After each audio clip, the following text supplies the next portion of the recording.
Hello दोस्तों, नमस्कार। आप सभी का स्वागत है हमारे channel Hindi GS practice class by Hemlata पर। तो हम लोग क्या पढ़ रहे थे? हिंदी वर्णमाला पढ़ रहे हैं। कहाँ तक पहुँचे थे? अल्प प्राण और महाप्राण तक पहुँचे थे। बहुत ही इम्पोर्टेंट है, आप लोग इसको ध्यान से देख लीजिएगा कहाँ से कौन कौन सा अल्प प्राण है और कहाँ से महाप्राण है। आज की क्लास बहुत ही इम्पोर्टेंट है। पसंद आए तो लाइक करना, सब्सक्राइब करना और ज़्यादा से ज़्यादा लोगों को शेयर करना। और चलिए आज के सेशन को चालू करते हैं। एक तरफ लिख लीजिए अल्प प्राण और दूसरी तरफ लिखिए महाप्राण। अब इसमें कौन सा अल्प प्राण है और कौन सा महाप्राण है? देखो काखा गाघा को हम लोग कैसे निकालते हैं, महाप्राण और बढ़िया से टिक वाइज से। तो कौन सा होगा? का पहले कवर्ग का कहाँ जाएगा? अल्प प्राण में आ गया। खा कहाँ गया? महाप्राण में आ गया। और गा कहाँ आया? अल्प प्राण में आ गया। घा कहाँ आया? महाप्राण में आ गया। अब इतना समझ में आ गया अल्प प्राण और महाप्राण को कैसे कैसे अलग करते हैं। अंगा कहाँ आएगा? तो ये अल्प प्राण में आएगा। इतना समझ गए होंगे। और देखिए दूसरे चवर्ग का कौन कौन सा आता है? चा अल्प प्राण हो गया और छा क्या हुआ? ये महाप्राण हो गया। इसको ऐसे ही ऐसे समझते रहना। जा कहाँ आएगा? जा यहाँ आ गया अल्प प्राण में। झा कहाँ गया? महाप्राण में गया। और इया कहाँ आई? ये अल्प प्राण में आ गई। अब किसका देखेंगे? टवर्ग का देखेंगे। टा कहाँ आया? अल्प प्राण में आ गया। और ठा कहाँ जाएगा? वो महाप्राण में जाएगा। फिर अलग अलग करते रहिए। ढा कहाँ आया? ये आ गया अल्प प्राण में। और ढा कहाँ गया? से ढक्कन कहाँ गया? तो ये महाप्राण में आ गया। और अड़ा कहाँ गया? ये आ गया अल्प प्राण में। अब क्या होगा? ता को देखिए। ता यहाँ पर आया अल्प प्राण, था यहाँ आया महाप्राण आ गया। दा कहाँ आएगा? अल्प प्राण में आएगा। धा कहाँ पर आएगा? महाप्राण होगा। और ना कहाँ पर आएगा? तो ये अल्प प्राण में आएगा। अब इसमें देखिए पा कहाँ आ रहा है? अल्प प्राण आ रहा है। फा कहाँ आ रहा है? फ कैसे निकल रहा? फ। तो ये महाप्राण में आता है। और ये यहाँ पे माँ आ गया, सॉरी बा आ गया। बा कहाँ जाएगा?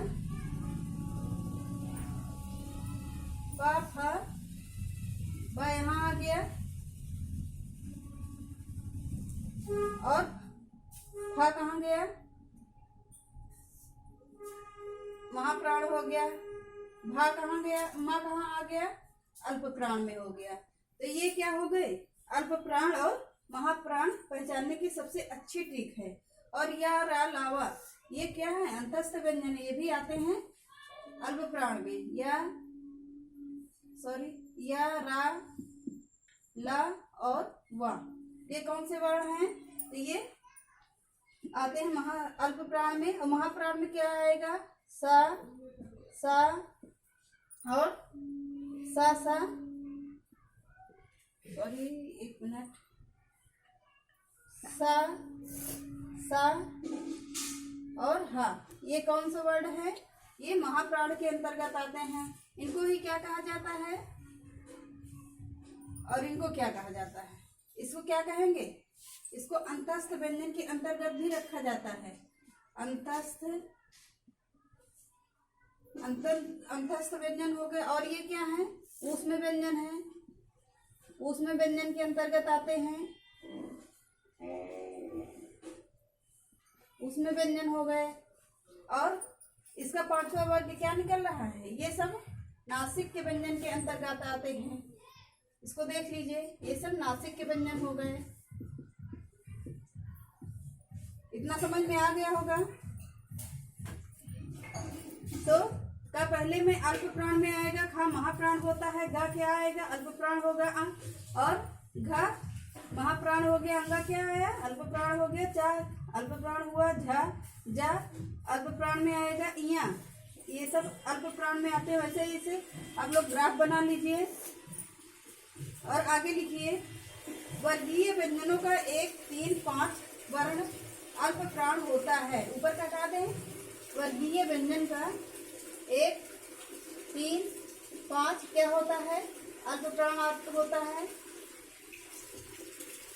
पॉइंट करके लिख लीजिए। वर्गीय व्यंजन का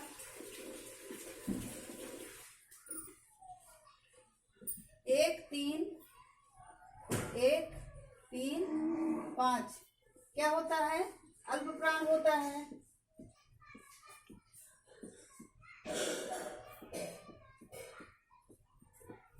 अल्प प्राण हो जाएगा। और आगे दूसरा पॉइंट लिखिए। वर्गीय व्यंजनों का 2, 4 वर्ण, वर्गीय व्यंजनों का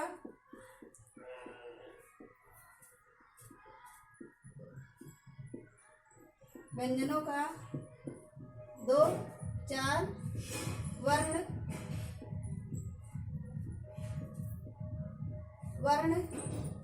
क्या होता है? ये महाप्राण के अंतर्गत आते हैं। महाप्राण होता है। अगला पॉइंट लिखिए। अंतस्थ व्यंजन अल्प प्राण होते हैं। अंतस्थ व्यंजन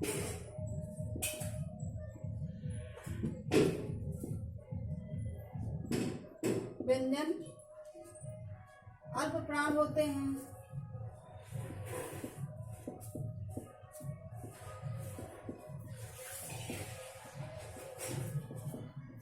ऊष्म व्यंजन क्या होते हैं? अगला पॉइंट लिखिए। ऊष्म व्यंजन महाप्राण होते हैं।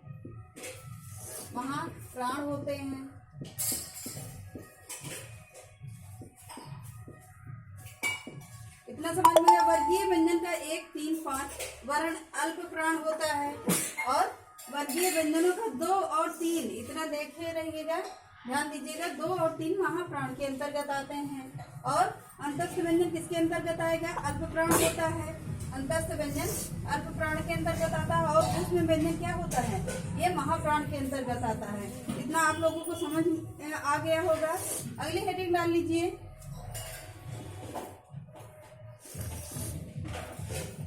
अगली हेडिंग डालिए। वाह्य प्रयत्न में बांटे जाने वाले वर्ण। वाह्य प्रयत्न में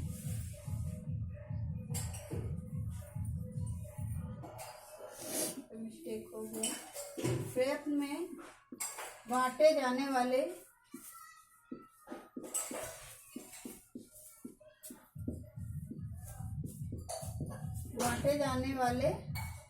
वर्ण। इतना आप लोगों को अच्छे से समझ में आ गया होगा। अब इसको देख लेते हैं थोड़ा सा क्या होता है। तो कितने व्यंजन होते हैं? 33 व्यंजन होते हैं। 33 व्यंजन होंगे। और क्या होता है? 25 वर्गीय व्यंजन होते हैं। इसी में 25 वर्गीय व्यंजन के अंतर्गत आते हैं। और तीसरा पॉइंट देखिए।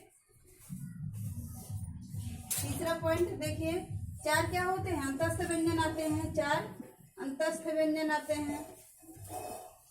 और चौथा पॉइंट लिखिए। 4 क्या होते हैं? 4 ऊष्म व्यंजन के अंतर्गत आते हैं। ऊष्म व्यंजन के अंतर्गत आएंगे।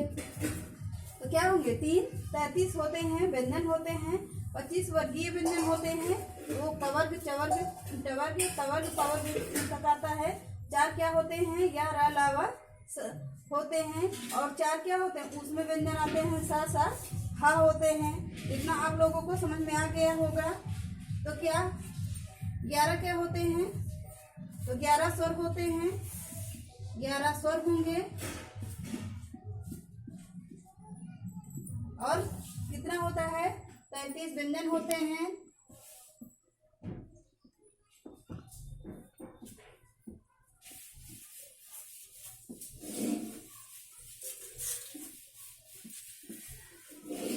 अब थोड़ा सा ऐसे देखिए। कवर्ग में कितने वर्ग आते हैं? का वर्ग में कितने वर्ग आएंगे? का वर्ग, क्या वर्ग, ट वर्ग, और क्या होगा? ता वर्ग, ता वर्ग हो गया, और क्या हो जाएगा? पा वर्ग हो गया, पा वर्ग। कितने हुए? तो इसमें कितना वर्ग आएगा? 5 वर्ग आ रहा है, इसमें भी 5 वर्ग आएगा, और इसमें ट वर्ग में 5 वर्ग आ रहा है, त वर्ग में 5 वर्ग आ रहा है, और प वर्ग में 5 वर्ग आ रहा है। तो इसमें लिखिए 1 पॉइंट 2 पॉइंट और लिख लीजिए। तो क्या होगा? ऊष्म व्यंजन सभी महाप्राण होते हैं।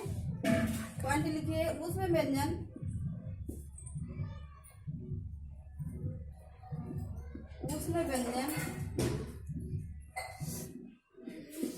सभी क्या होंगे? महाप्राण होंगे, महाप्राण होते हैं।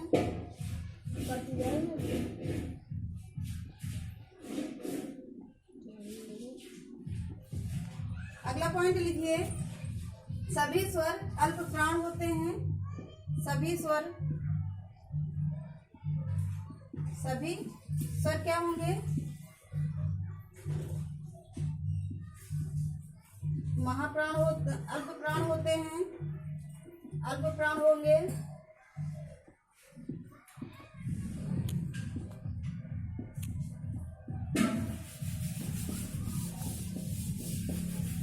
तो ये रहे आज के बहुत ही इम्पोर्टेंट प्रश्न। तो आप लोग इसको देखते रहिएगा, बढ़िया से एक एक स्टेप हमने समझाया हुआ है। तो चलिए आज के सेशन को यहीं रोकते हैं, कल मिलते हैं फिर अच्छे बढ़िया से थ्योरी के साथ इसके आगे।